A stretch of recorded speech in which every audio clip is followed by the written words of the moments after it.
Il y a des aveux qui frappent comme un coup de tonnerre. Ce matin, devant des millions de téléspectateurs, Nikos Aliagas a brisé le silence qu'il traînait comme une chaîne depuis des mois. D'une voix presque murmurée, il a lâché les mots qu'il redoutait plus que tout, « Je divorce ». À cet instant précis, le plateau a cessé d'être un lieu de spectacle. Il est devenu un champ de ruines émotionnelles. Son visage disait tout.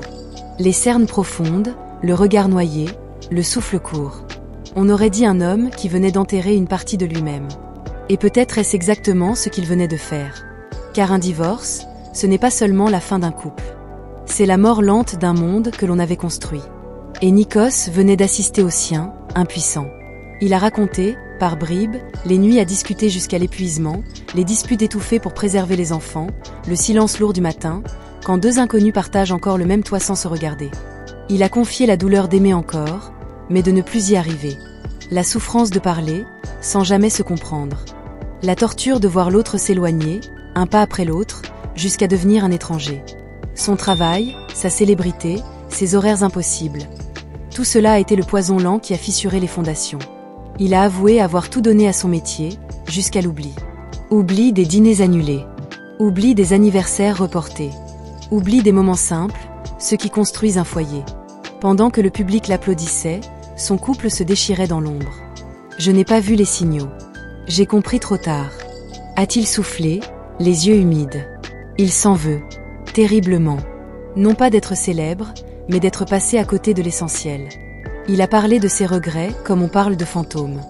Des promesses qu'on ne tient plus. Des gestes qu'on ne fait plus. De l'amour qu'on laisse se vider, goutte après goutte, jusqu'à ce qu'il n'en reste qu'un souvenir. Il a dit avoir tout tenté, mais parfois, l'amour ne meurt pas d'un cri. Il meurt d'un silence prolongé.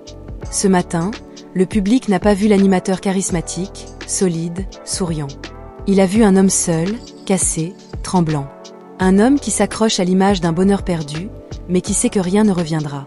Sur le plateau, personne n'a osé combler le silence.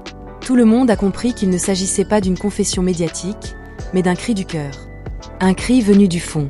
En refermant cette parenthèse intime, Nikos a prononcé une dernière phrase, presque pour lui-même.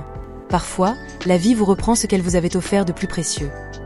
Et la vérité, c'est que ce matin-là, il ne parlait pas d'audience, de carrière ou de gloire. Il parlait d'amour. Et de perte. Le show a repris. Les caméras ont continué à tourner. Mais dans les yeux de Nikos, on lisait autre chose. Un homme qui doit réapprendre à vivre, seul, après avoir tout donné.